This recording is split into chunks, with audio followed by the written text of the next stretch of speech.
David is sitting in London, missing Africa. Yeah. And here we are.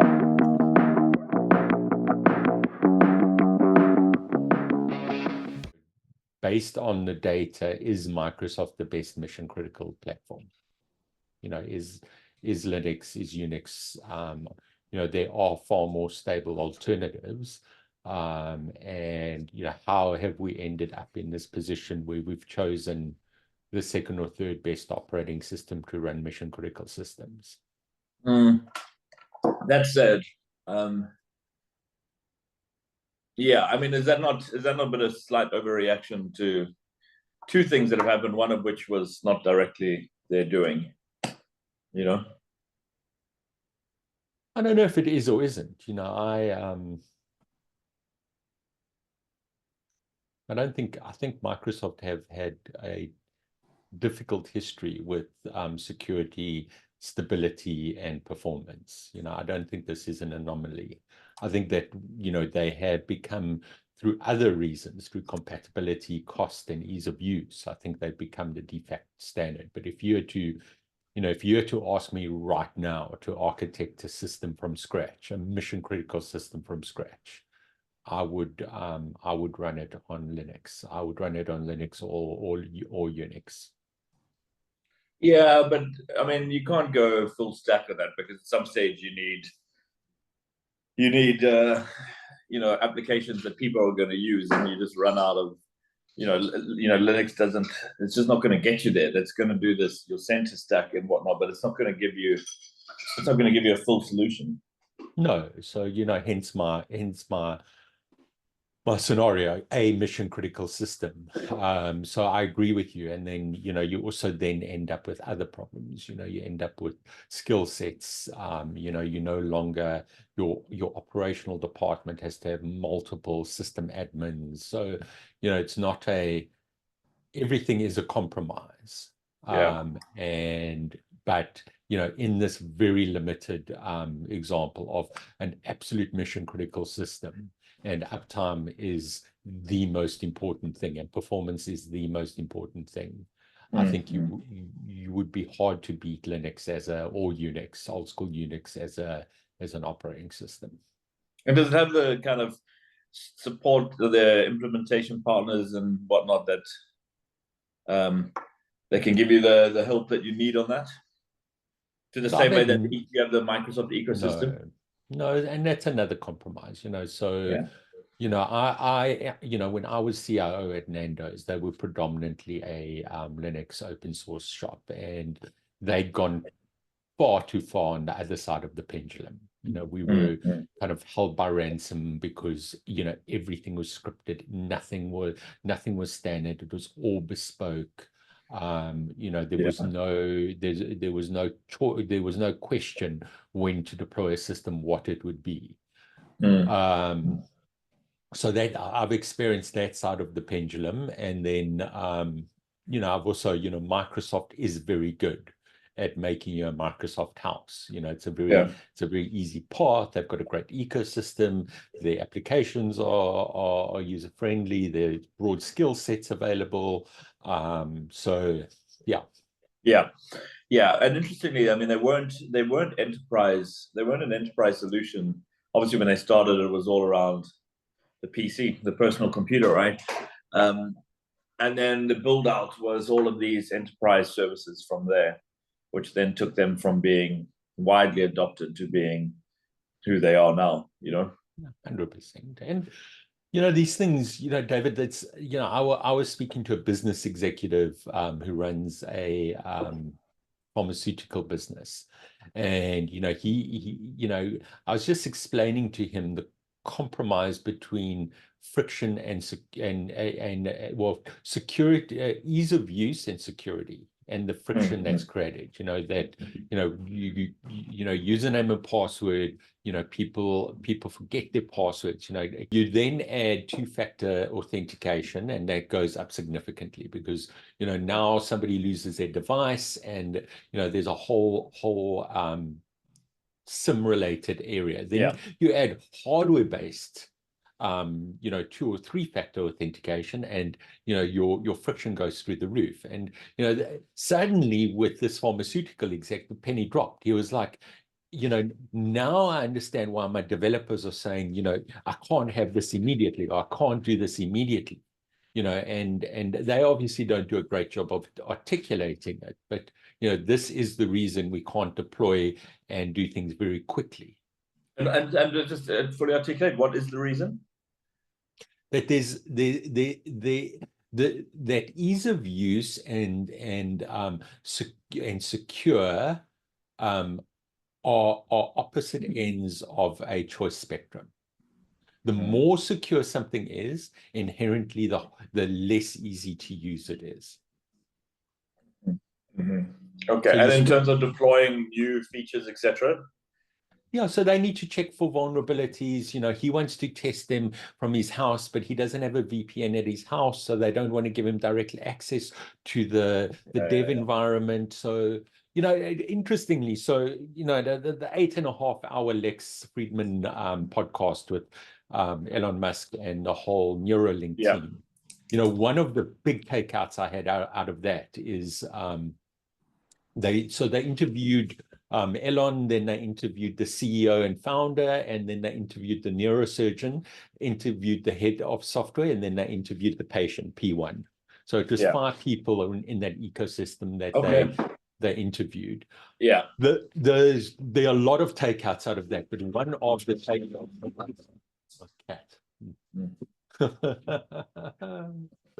one of the takeouts is so when patient 1, you know, this is obviously, so it's a brain computing interface phase. So it's a BCI that they're busy developing. And you know, naturally this thing is completely new, and it's novel, and they're encountering a whole bunch of new obstacles. But because they're developing this with a long-term view, a long-term commercial view, at the same time, they're developing the end iOS app for this. And because there's such a strong relationship between patient 1 and the development team, they're doing up to 4 releases a day. So patient 1 is saying, you know, this, I can't get to this. The software, you know, a Sprinterline team is going away and developing it, you know, going into a, you know, probably a low bar of testing, then releasing that afternoon. Yeah, sure. And that's because the implication, you know, if they break something else in the short term, and doing all of that rapid releasing, it doesn't take out a community or a company or an infrastructure or something. It just you know, that service for that individual gets impacted. But this, I mean, this is my view on. I mean, this has kind of always been my view, my evolving view on the dev side, is have a scale. You know, if you got time on your one axis, and then your what's your upright axis, your y axis, right? Is it? Yeah. If on that you've got kind of the you know, how much process-driven development versus, you know, rapid releasing, right? You know, in the beginning, you need to have that freedom where it can be innovative and people can try things, and you get to rapid prototyping and whatever else. And then as you get closer to production, that's when you need the maturity of process to take over, and there to be all the right things that follow after that, in terms of security, in terms of testing, in terms of, you know, all the things that make sure that we're you know, releases don't cause the CrowdStrike issue. 100%. So I think that it definitely has a place, but it has a place. But then the closer you get to production, it can't continue like that. Once you have that kind of clear idea, when you're pouring in concrete, it's going to be quite different. Yeah. Look, I think that there's options. You know, I think that I have seen, you know, and this is business dependent, but I have seen, you know, when you have a strong relationship with your end user, you can do very early alpha releases into the wild. And, you know, Apple's a good example of this. You know, you can subscribe to various versions of iOS in various release cycles because they have to make this stuff available to their development community to sort out their application bugs. Sure. But I've signed up for it before. You've signed up for Rapid? The beta releases of iOS. You know, you just need to be prepared that if something doesn't work, nobody's going to support you. Yeah, of course, but it has to be in a controlled, smaller group. It can't be, you know, because if there was 1 million people who had that implant. So how are they going, right? How many? What's the kind of measure that they have? How many links? What's the brain to machine link referred to? Yeah, they implant. So you know, so at the moment, so the problem they're trying to solve at the moment is very much around moving a mouse. Yeah. Because, you know, you can imagine there's different parts of your brain that control different things. And then there's also different depths. So, you know, as an example, eyesight is about 1 centimeter in. So, you know, to plant to plant that device, you know, and not damage not cause any secondary damage. 1 centimeter deep is a very hard problem. So they're not attempting that yet. So to get back on track. So the fascinating thing is what they do is they're measuring it in bits per second. Yeah. And you know where they are at the moment is I think, you know, and you know, I'm paraphrasing the numbers, so you know, I think it's around 8 bits a second for where he is. Nolan, patient, and that's double the lab record. You know, so it was at 4 bits per second. The world record for a human being, because you can play this game, you know, you click on things on the screen to test your bit rate. The world record for a human being is 17. Okay. Now 17. the exciting and how did they achieve 17? So you play this game. So you take a mouse and you have to click on, you know, there's certain things. No, I get that. But what's the previous?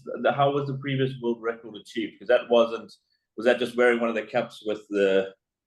So there's like old school like brain implants. It almost looks like a metal comb that they used to like hit into somebody's head. And you know, it wasn't very user friendly. It caused infections. So you know, Neuralink, for all intents and purposes, is refining technology. You know, they're definitely not the pioneers, and they admit it. You know, they're taking a software development approach. They're taking a user-friendly approach. They're taking economies of scale. They developed the robot. They're developing the app. So they're doing, you know, same way Musk didn't invent the electric car, but what he did is he made it practical and affordable. Yeah. Okay. Yeah, got it. So the previous world record was how much? 16. 4. So and what are they at? So he's at 8, and a human being with a mouse is at 17. The world record for a human being with a mouse is 17. 17. 17. Okay, so there's progress, and you'd imagine exponential improvements as they go. Well, the interesting thing from that conversation was, you know, they strongly believe that they're going to exceed the world record, that's 17. And the reason for that is you have all kinds of blocks. So you have a block between thinking to move the mouse and actuating your muscles to move the mouse, and that's about 70 milliseconds. Where thinking to move the mouse to the computer is 5 milliseconds. Yeah. So the interesting thing there is, you know, competitive computer gaming is a big deal, and you know, there's a very, very good chance that in the future, if you don't have a neural link, you're not going to be competitive. Yeah, for a lot of activities, for sure. Okay, interesting. But it's very much still the ground floor. Very much the ground floor. Very much the ground floor. Look, the foundation they've laid is incredible. Developing this robot to do the implant. Yeah. They really are picking apart. They're using Bluetooth. They know Bluetooth isn't the best standard going forward. It's low latency. It's the bit rate's not high enough. So they're really designing this out the way a commercial company would. Yeah. Okay. Now, Sam Altman had said that he thinks that you can get the same and superior connectivity between the brain and machine without being intrusive. Now, is that, I don't know if you heard that, there was I think it may be when he was speaking to Lex. I'm not sure if that, if he gave any more evidence as to how he thought that would happen, but, that obviously was a strong school of thought that he had there. Look, I don't, I don't, it's a similar thing to, why do we regard a movie star's opinion about politics? What has Sam Altman done? Why should he have an opinion about this? Sure. Yeah. Well, I don't know, but worth looking into. He obviously does have some. There must have some connection to something on it, because I'm sure there are other businesses that are looking, other companies have been started to do the same, right? But speaking of Sam, OpenAI, seems to be a lot of further turmoil this week. You want to summarize kind of what happened? Yeah, senior people leaving, don't know, another founder leaving, Greg's been on extended leave. My read on the situation is that these guys have equity vesting, which they're selling in a secondary market. And, Sam, manipulation is a short-term way of getting results. Yeah. But ultimately, smart people don't like to be manipulated. And Sam Altman strikes me as a highly manipulative human being. For sure. Absolutely. And I think we've long said that his lack of being forthcoming has been an issue. I think the big thing that sits with me is Greg Brockman leaving, because he was obviously there from the beginning. Had a fairly senior job as, what was he, the president, I think. Yeah, president. He was a board member. Yeah. So I wonder kind of what's driving that. I mean, he's young. It's not like he should be burnt out at whatever he is, 35, 36 years old. So that, I think, is a big one to me. And then Microsoft stepped away from their advisory position or the observation position they had on the board. So it's quite interesting around, nothing that's happening there gives us any confidence that governance is getting any better. If anything, it's getting worse. And then you hear about people selling on the secondary market. And what are they selling? They're selling equity in a not-for-profit. Like, it's just, until that gets resolved, I don't know. It's going to, I don't think that nothing good is going to happen from a corporate point of view until that gets resolved, because then because at the moment there's insufficient governance, which each business needs. And, as a governance as a for-profit entity for not, I think Elon's lawsuit is probably refiled, is probably the best way forward on this, because that will clear all of that up. I think this whole thing around it being, not for profit and whatnot, I think that will quite quickly be taken away, that notion. And then that begs the question around his previous investment in it and everything else, in terms of that he contributed from a founding point of view. And then I think you get to a stage where you have a business that is actually formed correctly, that its incentives are aligned, and then it can go and do what it needs to do, and it can be regulated as much as, I'm not encouraging mass regulation, but there needs to be the guardrails, and then off you go, right? But where it currently sits, it's too opaque for it to end well, as my view on this. Yeah, and I think we have the similar view. I'm more and more thinking OpenAI is the next Netscape. So how does that play out? Early to market, everybody saw them as the innovator, the browser, Yeah. the de facto standard, and just got made irrelevant. I don't think they have sufficient moats. Yeah. There's I don't think they, so the other thing that's happened this week is they launched Search GPT. Yeah. And having played with it, it's an unapologetic copy of Perplexity. Yeah. So But these models are not good at search usually. They're not. Yeah. This one's good at search. Really. So I think what they did is they just took the Perplexity model and they copied it. So what is it called? It's called Search GPT. Okay. And it's included in the same. Is that GA now? Is that open? Yeah, it's GA. Yeah. And you should. Okay. All right. So I'll have a look at that. And then okay, so so they've launched that. So, for me, what that talks to is the age-old thing, should something be a product, or should something be a feature? Yeah. And I think it's any narcissist like Sam wants to take over the world. He's made a lot of money in his career. He's certainly not doing this for short term. So I think he saw the momentum that Perplexity started gaining on the back of his technology, and he blatantly copied it. Yeah, sure. He's copying around the fringes from a search point of view. But the real thing that will save them is GPT-5, a true GPT-5, like a step change in how these models operate. Because these models do suck a little bit. He said it at one stage. As good as and incredible as they are, and how mind-blowing they are at times when you use it, when you start to deploy these in serious applications, they're just simply not good enough yet. They can get you some of the way there, 60%, 65%, but that's only okay if you've got a consumer base that understands that they're part of a broader experiment and on a continuum.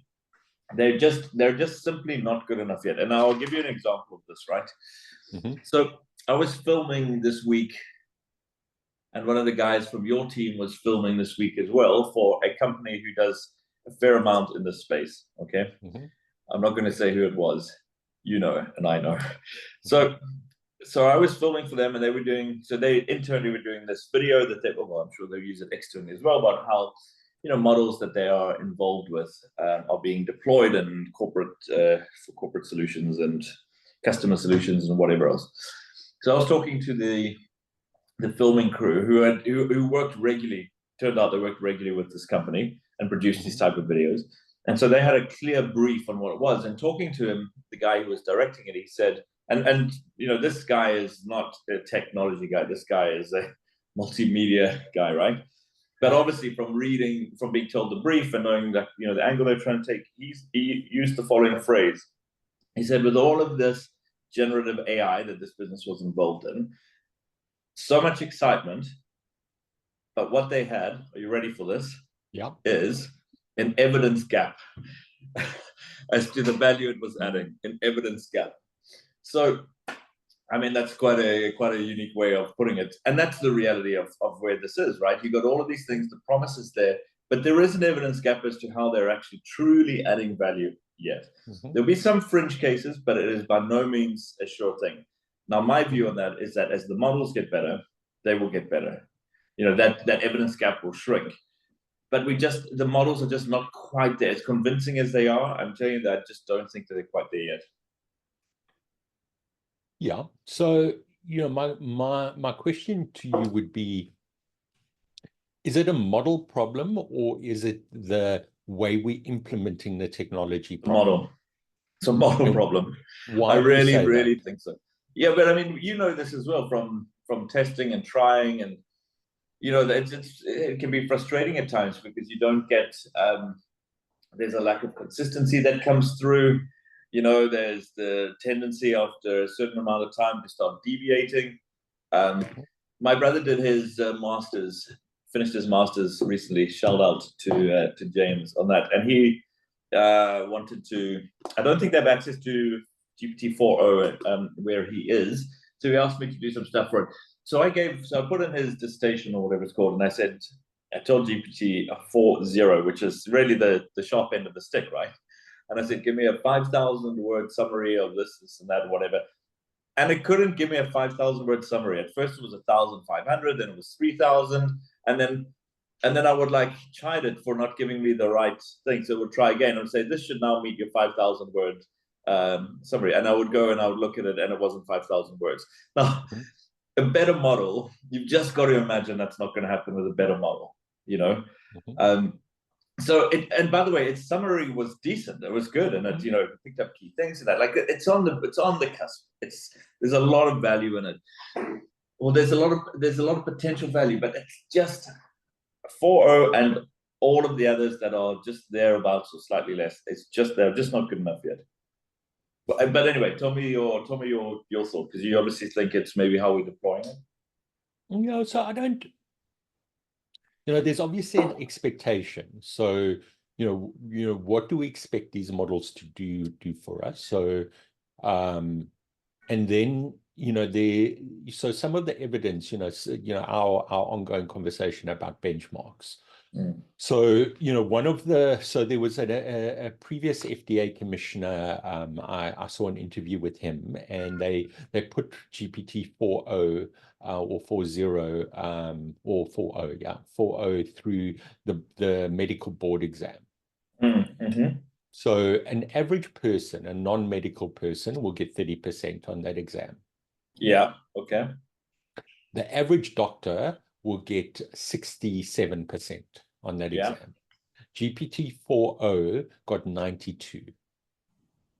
Yeah, sure. So, where we are with some of these domains is you now need a panel of experts to fact check it. And so then you start saying, well, is GPT 4.0 smarter than a human being? Well, the answer is yes in some cases, because I can go into 4.0 now and I can say, what is the longest street in Manchester? And it'll tell me, and I can choose any city in the world and it can tell me that. And no human being knows that data. So, the reason I'm hesitant to just criticize the model is because certain things the model is going to be absolutely exceptional at, and certain tasks it absolutely needs to improve on. So let's pick up on that example of that medical test. What was it called? It was the FDA board exam. Okay. So the FDA board exam. All right. So it performs well when completing that, right? Now, if you go and deploy that model and you say, congratulations, you're now certified to dispense medical information, and you would go and deploy that model into an app that people could have on their phone, GPT, all right? Yeah. I'm telling you that there will be so many lawsuits, because the way that it the way that it would then go and respond to questions with regards to that information, there would be more than enough examples of where it would just sound right, but definitely not be right, and start to move away from being factually correct.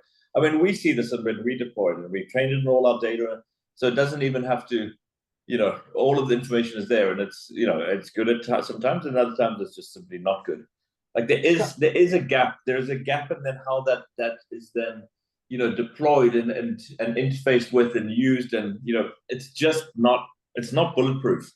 No, so and I think this is the nub of our conversation is, what is our benchmark? So, the data suggests that a doctor will get it wrong 3 times out of 10, at least 3 times out of 10. Yeah. And let's just, that is staggering. That is, you go to a medical professional, and if they've had a bad night's sleep, or they fighting that with their surprise wife, me. I'm there. I would think that's probably flattering to them, especially at the GP level. But yeah, okay. So I'm with you on that one.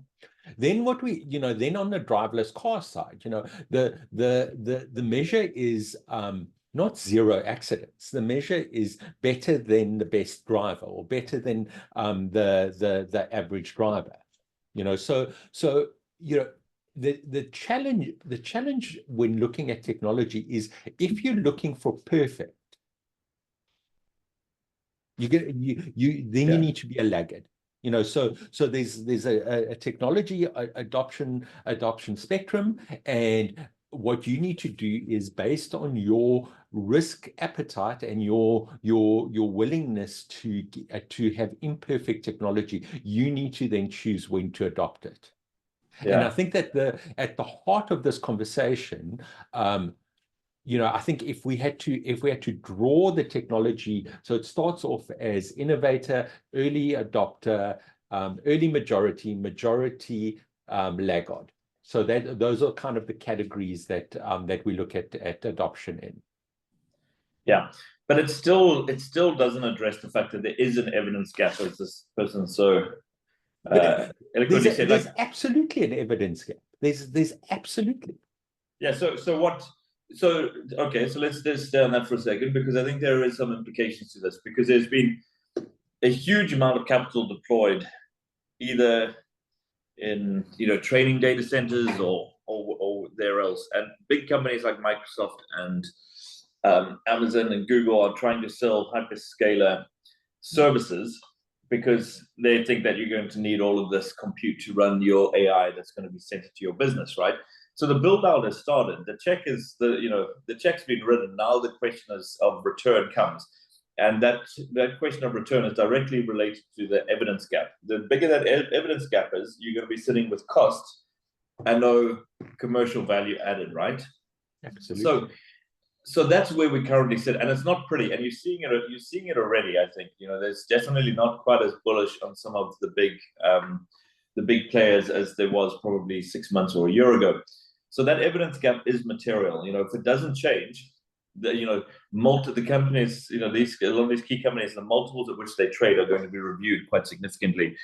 Now, the question is, what's going to change the evidence gap? It's not going to be learning how to deploy these things better. I'm telling you, my every instinct is that's not what's going to be. It's going to be an improvement in the model. Because they're not, even if there are examples like that where that they do perform well, there are as many examples where they don't. And anyway, the question that I would go to is, what is the biggest proof of concept for generative large language models deployed in a whole in a widely used application that is successful and adding value? I use it every day, and I sent you an article this week around how professors have even stopped trying to limit a ChatGPT in academia. So I don't think there's anybody in any scholar today that doesn't use GPT every day. But so that's an arbitrary example. So let's no, it's valid, but that's so basically their answer is, at a personal level, it is helping the individual become more effective. So I think that's fair, So let's zoom out a little bit. So with a revolution in technology,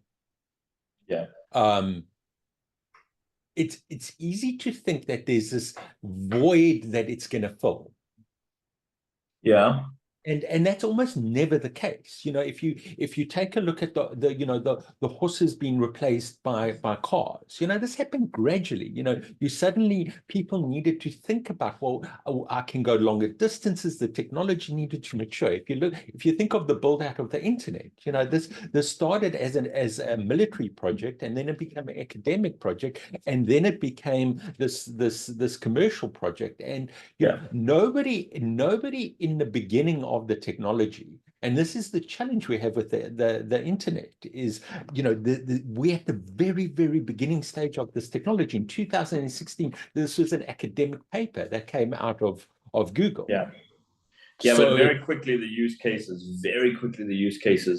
came, Absolutely. So if you think of the iPhone, the original iPhone, there wasn't even an app store. Yeah. And, very quickly we went from, an interesting communication device to a device that does your banking, that does everything for you. So, my point being, you need to build out the infrastructure. Yeah. You cannot have because what we're experiencing now is a revolution in technology. You cannot have a one-to-one ratio between revenue and capex.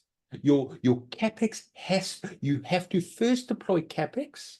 You Yeah. first have to build Sure. out the models, and then the revenue will follow. And I think this is the pain that we're experiencing now. Yes, but if the technology remains where it does at this stage, the revenue is not going to follow. But it won't, But then we're arguing the same point. We're arguing the same point. The models do need to get better. So I'm not disagreeing with you. The models do need to get better, and the models are getting better. But at the same time, I don't think that's the only challenge.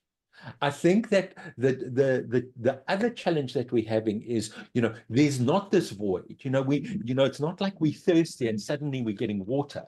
There's this, we're in this world of where we have to imagine, how is this technology going to show up? And what I guarantee you is there's going to be a whole bunch of use cases that we haven't even fathomed. Yeah.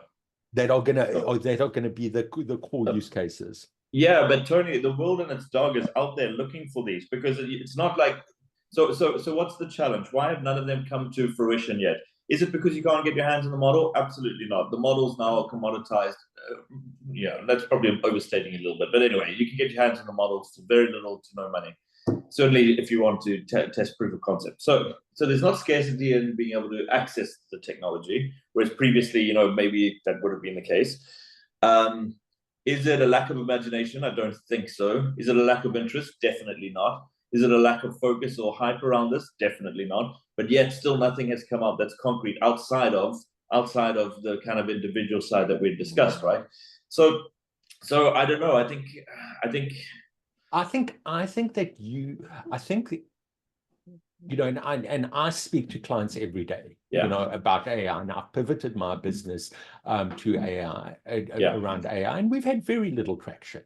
Very, very little traction. And I speak to customers, and they're interested and they're excited, but they're not ready to cut a check. So, what I think we need to acknowledge is that the work we've done is very much on the early adopter innovator phase of this spectrum.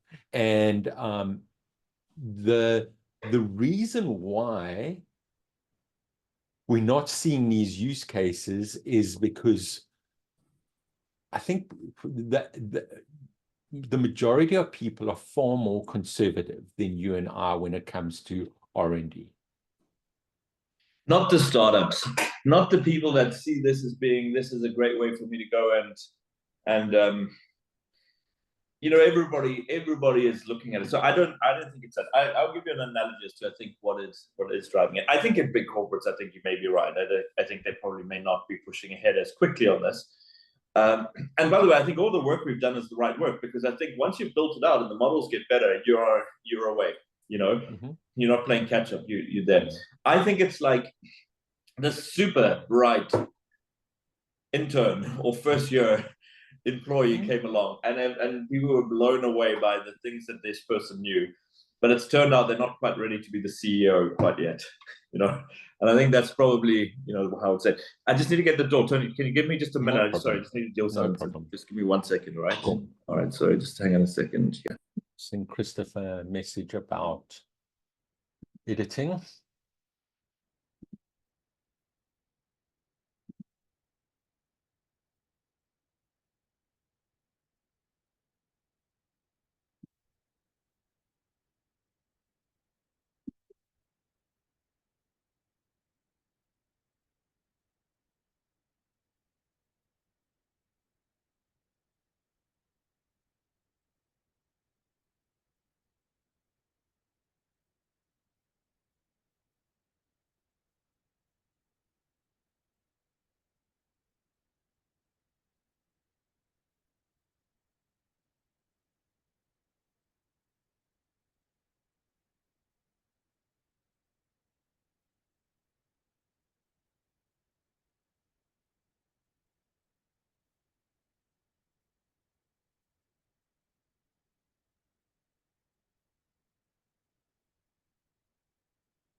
Yeah, All right, sorry, man.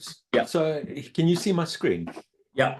Cool. So I think this is also part of the challenge. So, at its heart, and PPT, we started off as a a process optimization, process automation, process business. It's in our name. People, process, technology. And Sure. I've yet to go into a customer that has optimal processes. For me, Musk's a very clear thinker. For all his faults, he's an exceptionally clear thinker, and he's a first principles thinker. And for me, this process is absolutely genius of his. I listened to Lex's podcast, and Chris created this after we both listened to it. So, step one is the question. So, the first thing to do is examine the existing requirements and try and reduce the number of requirements as they may be flawed or overly complex. Mm-hmm. Mm-hmm. And, I can think of one of the biggest customers in South Africa that they acquired businesses, and, we went in and, before the businesses were integrated, before the individual lines of businesses were proven, we were already building systems to integrate the process. And the reality was that from a first principles, from a business perspective, they weren't examined. And that's true to a larger or lesser degree. And in fact, the more mature the business, the more important this is, because what we find is somebody inherited a process, and the easiest way to get through your day is by not changing anything, especially if it's working good enough. So then, the step two is try to delete the process entirely. Try and delete steps in the process entirely. What we find is things like bizarre things like in 1994, there was a theft, and because of that theft, a security company was hired, and a book was put in place, and somebody had to go through 3 steps to get something out of the warehouse. But since 1994, that process has cost the business millions of dollars. And that theft was a once-off event, or an anomaly, or something else has evolved to make that process, that step, redundant. So for me, go in there and really have the courage to say, should this exist? And sometimes it's hard, because sometimes you've deployed a lot of capital to make that work, and to delete something is often requires the courage to say, we were wrong. Sure.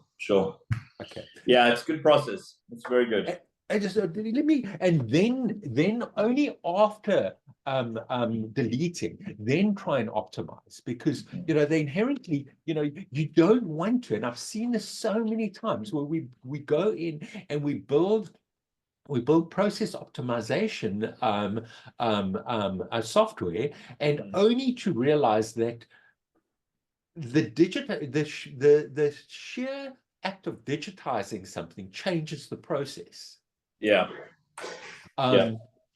And then for me, the easy part is automate, business process automation, whether it's SAP, or ServiceNow, or, there are so many open source opportunities to automate it. And then for me, and this is at the heart of this conversation, is the automate and speed up, because these are the 2 areas where AI is going to show up very, very well. And my suspicion, and this is why I don't think it's just the model, is my suspicion is a lot of what we're trying to do is skip step 1 to 3 and expect AI to solve 4 and 5. Sure. Okay. All right. Good analysis there. Talking of Elon, obviously he has got a lot of press around the lawsuit that he launched, which the media have liked to say, he's suing his advertisers for not advertising with him, which is a very loose interpretation of what's actually happening. Is that he was suing the Global Alliance for Responsible Media, which he had claimed had broke antitrust regulations by conspiring against against his against advertising on X. And he wasn't the only one to sue them, by the way. But that seldom made it into the news. It was always Elon sues advertisers, etc. And now, interestingly, that they have come out and they've said that the Global Alliance for Responsible Media, which was part of the World Federation of Advertisers, that they're actually closing it down. And they've said that they don't think they've done anything wrong, but they don't have the resources to continue to operate and to fight Elon on this, which is complete bullshit, right? Because they're obviously funded by a fairly big World Federation of Advertisers. If they wanted to resource against it, they would. So they're making this go away very quickly, right? And I'm imagining hopefully quite quietly. Like all these things, when Elon responds through Twitter and it's in the moment, it often leaves a lot to be desired. I think some of the things that he said around some of the riots that happened in the UK were completely off the mark. When he's talking about, as if there's some virtue in a civil war, and these are great, members of society out there, where you may have somebody from an African country who's a caregiver who's worked a 12-hour shift and comes out and their car's been set on fire. Like, don't talk about this as if this is some just and moral uprising, because it's absolutely not. And it's not the will of the people either. You can see that more and more people are coming out, against, turning up and against this xenophobic, kind of rioting that's happening there. So I think his behavior and engagement in that was him at his worst, absolute worst. When he does things that are considered, he's usually right, So, he's taking time to consider the actions of the Global Alliance of Responsible Media, how they're operating, and getting to the stage of, obviously, filing a lawsuit. When he is considered and not just in the moment, I'd be very wary about betting against him, 100%. And I think I think very few people would try and defend his unhinged behavior, and I think that's exactly what it is. I think he's a complex human being that lives a very complex life, and in the dark hours of the night or the morning, I know I've made poor decisions with bad sleep and a bunch of things. So I'm not trying to justify it. It's unjustifiable. It's horrible. And I as much as I think he's a genius, but to support your point, let me bring this up quickly. So this is App Store data. And what's happened is everybody really questioned the acquisition, and Twitter under Dorsey was a poor cousin in social media. It was captured, it was lustless, lifeless, and what Musk has done is he's created the biggest news network in the world. And there's no end in sight from what I can see with this momentum. So so what is this actually showing? What is this showing? So this is showing. So the App Store classifies applications. So CNN's app, Fox News's app. All of these will be classified as news apps. Okay. Yeah. Okay. And I think this is the biggest by download and use or active use. By download and active use, it's the #1 news app that's downloaded in all of these countries. So it would be interesting is to see where it isn't. Look, I scanned through it, and obviously, the prominent countries are absolutely there.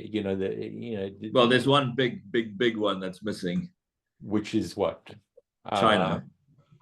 Yeah, so they block it in China. Yeah. India's there. Yeah. India's there. Let's see, is Russia there? Yeah, it's there. Yeah. So, you know, in Japan, let's see if Japan is there. Yeah, I would imagine it is. Yeah. So, you know, no, it doesn't seem to be. But yeah, no. okay. So, No yeah, Israel either. So I think to your point, you know, when Musk is at his best, yeah, this is the genius of him. Yeah, but at his best is when he's considered and when he's, you know, not reacting in the moment, unfortunately. Absolutely. Yeah. Talking of, there seems to be in the Musk episode, because everything we spoke about, he's got an iron in the fire. So let's talk about Boeing for a second. That you know, so let's get some of those details up on that. So what do they? There was some news that came out this week. Okay, so they, you know, when they obviously did their manned they did their manned trip to the International Space Station, right? Yeah. All right, with the spacecraft. What's it called? Starliner. All right. Yeah. So you know that the mission was to take so Boeing Starliner to safely bring them back home after 8 days. They're meant to be there for 8 days, and they're saying that they may get back next year. And if they do get back next year, it's going to be aboard a SpaceX craft. I mean, could you even wish for, after everything that's happening, doors blowing off their commercial liners, and you send somebody to space and they get stuck there and they can't send it back? Yeah, it's just another proof point that, you know, issues become systemic in organizations. Yeah. Yeah. And, you know, we all have own goals and we all have setbacks. But when there's such a clear trend, and you know my view on Google, because, you know, for me, Google's in the same boat as them. You know, it's so systemic to these organizations. Yeah. Yeah. You know, just the tone deafness of the CEO of Boeing taking a 40% salary increase in the midst of this just shows how broken that organization is. Yeah, for sure. And the board should get fired. And Dave Colquhoun was his name, and I think I've expressed my dislike of him quite frequently. So he's just left, and the new CEO has joined, who has an engineering background. I think he used to run Rockwell, was it? 64, so he's got a bit of age, he's got a bit of experience to him. The first thing that he did is he moved back his office to the manufacturing sites. You know, because where is that up? Is it Seattle? It's in Seattle, yeah. But they had moved originally to Chicago, and then I think to Virginia after that, which is just it's half the world away, right? So he moved that back. His first day was spent on the floor of the Boeing Dreamliner, or the it was 737 Max. Anyway, they're both quite troubled. You know, the point is his first day was spent on the floor there, so clearly indicating a return to engineering. I think if you have some money that you want to put away for a long time and you have the stomach for it, and you're not going to keep looking at the ticker every day, Boeing would be a good stock, because I think once they get right, they've got the patriotism of the United States behind them, and that world's biggest economy who likes to buy their own stuff. You know, they obviously have a relationship with the government. They're too big to fail. They seem to have the right guy in now. So, you know, could be something. Look, he's got a job on his hands though. Because how do you, you know, you can go and fix a process, but how do you fix a culture, right?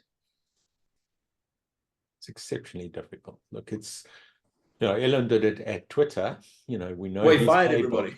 Yeah, so we know the playbook there. It's hard. It's exceptionally hard. But to your point, you know, if you take, you know, he's 65, so he doesn't have a terribly long runway. You know, the longest window he could have is a 5 to 10 year window, and you know that's a big challenge for 5 to 10 year window. Oh, I would disagree. I think if he doesn't do it in 5, Boeing's done. Okay. I think he's got to do it in 2, You know, materially, it's going to be there's going to be demonstrable change in two. I think that's hard.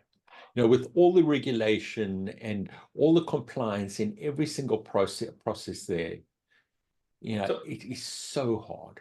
Yeah, of course it's hard. Of course it's hard. But you know what happens if it doesn't get done? You know, it becomes less embarrassing. It's not going to be embarrassing with doors flying off planes and space craft stuck at the International Space Station. People will die, right? Yeah. In fact, they were so lucky that nobody died when that door got blown off. In fact, it turns out of all the five or six empty seats in the plane, 3 of them were next to that door. The metal of the chairs was bent as the wind, that suction that was created, came past. So if there'd been somebody there, they would have been, and if they hadn't been wearing a seatbelt, they were a goner. And if they had been wearing a seatbelt, there's a good chance they'd be dead or severely maimed. Anyway, so I think the clock is ticking against this guy. You know what you got to do? You got to do less, and you got to do it properly. You got to get to the heart of the culture. You got to change out the key people. If they've been part of the problem, they'll never be part of the solution. No matter how much you like them, no matter how much they make the right sounds and noises and whatever, if they've been there for the bad times, they're not part of the future. And a lot of, probably mid part of my career, I spent a lot of it in kind of working in markets that weren't in great shape, and what does turnaround look like? And it is the biggest lesson that I have. They were there for the problem, they are not there for the future. You make the call, get rid of them, you know. So he's got to, you know, do less, really figure out where, you know, what's at the heart of this culture, incentivize. You got to get the incentives lined up and move away from this commercially incentivized organization back to an engineering and proud engineering and incentivized on that. And yeah, anyway, good luck to him. And you want to see them succeed, you know, big fine company, and yeah. But I think you hit the nail on the head. I think that, you know, if you skip a level, you know, your executive team needs to go. Yeah. And you know, your middle management team, you know, let's be honest, you know, they're professional meeting attenders. And then there's likely a group of very dedicated individuals inside that organization. Yeah, but it's so big. I mean, what would be the, I mean, what is the population? What's the size? I'd say it's got to be over 100,000, maybe slightly bigger. Yeah, workforce. Yeah, I'll have a look at that now. 170. Yeah. Across 65 countries, with the majority. Look, his problem is not as salespeople. I mean, he can deal with those people later. His problem is his production. You know, I've been challenging myself a lot around doing more on culture. You know, it was always there, but it's really, I would say I do 40% of my time these days on it. And you know, I think there's been some real learnings that I've had. Number one is, you know, to get a cultural initiative going, it's not mouse pads and posters and T-shirts and caps. It's going 3 levels down and having those managers talk in a meaningful way to their teams about it. Mm-hmm. We can go if I go 3 levels down from me, because obviously then the reach becomes big, but more than just the reach effect of it is you've got an individual manager, and the right manager who cares about his people, who cares about the mission, who cares about the initiative, who's then talking directly to his people. He can respond to, or she can respond to queries. They can do whatever that they need to do to bring it alive in a way that's meaningful, you know. And I think as much as we've got some pretty cool initiatives from a cultural point of view that we're kind of rolling out, the enabler to it is the broadest management team that exists. You know, that's the key to the unlock of it, because, and that's why, and our communication, we've taken a step back around centralized communication, and we use those people to disseminate information. And then we go and we do all the, you know, you follow up and you do all the central communication afterwards, but it's people led.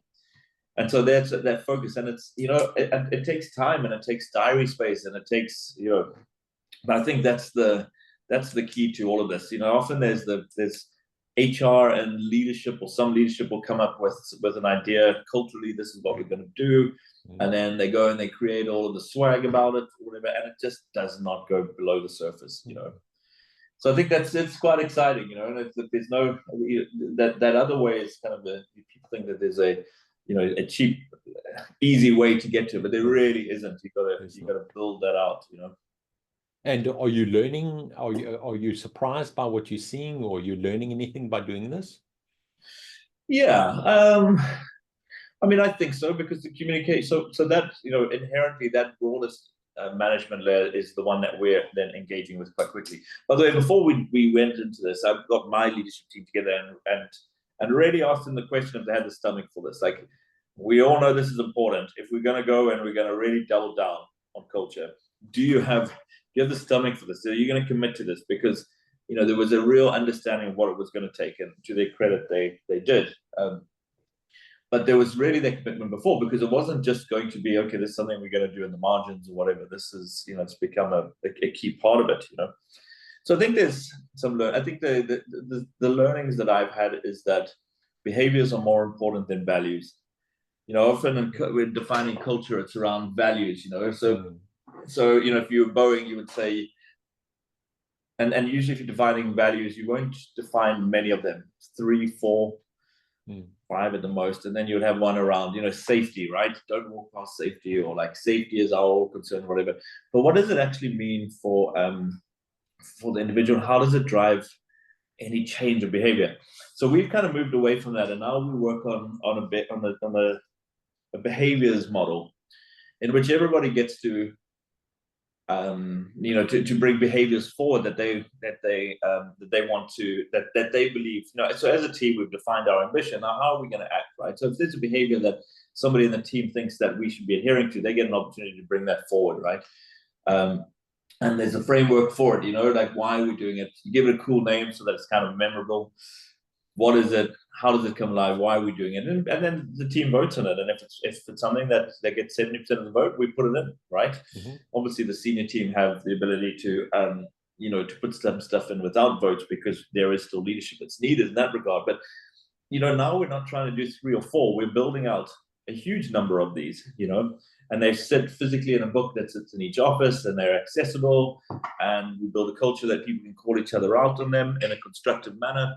And they're not only around checking bad behaviors, they're also around defining what the good behaviors are, or like, it could be around that type of ambition we should bring to the projects, or how level the level of performance is the aspiration for where that lies. So it's behaviors that are positive, as well as making sure that we don't have value destroying behaviors in there. So we didn't come up with this. This was something that was used by Sir Clive Woodward. I'm sure you've heard of. Used to be the coach. He used to coach for England when they won the World Cup, and then he was head of sport or whatever for the Olympics, for Team GB when they had their biggest Olympics in terms of medal haul. So we brought him in. He's done some work with us. Great guy, and we really building on from this framework that he's put together. But really good. You got to start with the ambition, and you got to make this about the people, and you got to show them that you care, and you got to get them involved in it. But I think there's really something to it, Yeah, absolutely. I think so we work in materially different size organizations. So we've in a small business and founder-led business. We're able to do far more pioneering things, which wouldn't scale. So, I'm also just reflecting on our culture and how that would scale going forward. But, I guess these are problems we solve when we need to. Mm-hmm. Yeah, sure, for sure. And only when you need to, because, you could, the culture that you need is very different to the culture that I need. And if you were to adopt a culture that a large business has, you're going to get in the way of all the great things that you can do that you afforded the ability to do because of your size. Yeah, and I'm also reflecting. I was listening to a podcast with Mark Zuckerberg, and it wasn't a mainstream podcast. It was some of his original employees that have started an incubator called minus 1 to 0. So it's Okay. really this incubator of ideas, business ideas. And, he was talking about, the very early days of Facebook. And, one of the things, so one of the founders of this fund, told a story about, they were, he sat next to Zuck in the Facebook office, and, he had just joined, and, everything was loose. There was no induction process. Management lines were very vague, and, he was knocking about for a few weeks. And, one day Zuck went up to him and said, I want you to build a search for Facebook. People need to be able to find content and find friends. And he was like, I don't know if I can. Should we not employ somebody from Google or Yahoo, one of those places? And Zuck turned around and said, if I can build Facebook, you can build search. Well, yeah, that's right. That's right. So we're actually going somewhere else with this. So he then spoke about how he grew, and he a lot of people would come and go, and he'd get professional managers in, and they wouldn't work. And when he reflected on the team around him today, some of them joined as administrators, some of them joined as junior engineers. And what my takeout after hearing him describe his senior leadership team is, the number one thing is trust. Yeah. If you can trust somebody, and if you understand somebody, understand their behaviors, that trumps almost everything. Yeah. Yeah. So what does that look like? Yeah, I'm just reflecting on my organization. So, our senior leadership team, there are 3 of us inside the senior leadership team. We've worked together for a long time. We're shareholders. And, what I enjoy is, when we have discussions, and even conflict discussions, we're not questioning motives. We long beyond questioning motives. We're able to have robust discussions, and even compromise. We had a conflict this last week where we had very different positions on it, and I could see that one of my business partners wouldn't yield on a topic, and I compromised. I was like, I'm compromising on this out of respect for you. Yeah. Okay. And in the absence of trust, that negotiation is very hard and almost impossible to have. Yeah, sure. Yeah, exactly. That's what breaks your CPU. It just goes to 100% and you're done then, 100%. Absolutely. Which takes us round to where we started, which is probably a good time to wrap it up. All right, Tony. Nice one. Yeah, just one last thing. So Google did an acqui-hire. They following Microsoft. They bought Character AI, which is very interesting. One of the early darlings inside AI. They raised a lot of money, and they followed a very similar process to what Microsoft followed. But I heard some interesting commentary in the market, because this is clearly a trend around how inefficient this process is, because from a taxation perspective, effectively these are license agreements. So Google will then license the money from Character AI. So the money will flow in from a revenue perspective and be taxed on. Yeah. Then what happens is that money is then distributed to shareholders to make them right around their existing investment, and it's taxed on that side. So, if the shareholders are getting a 3x return on their money, the reserve, the central reserve, or the tax institute is getting 1x on that money. Double taxation. Yeah. So what's the solution? Well, there's no solution. I think that the solution is minimum government, because you try and regulate something, you try and stop acquisitions, and the likes of Google just pay very smart people to find loopholes. Yeah, exactly. Like I always tell my team, so no problem is an issue is seldom solved by adding an extra headcount. And I would tell the government, no problem is solved by adding extra tax. 100%. On that note. Good. Thanks, David. All right, Tony. See you later. Cheers.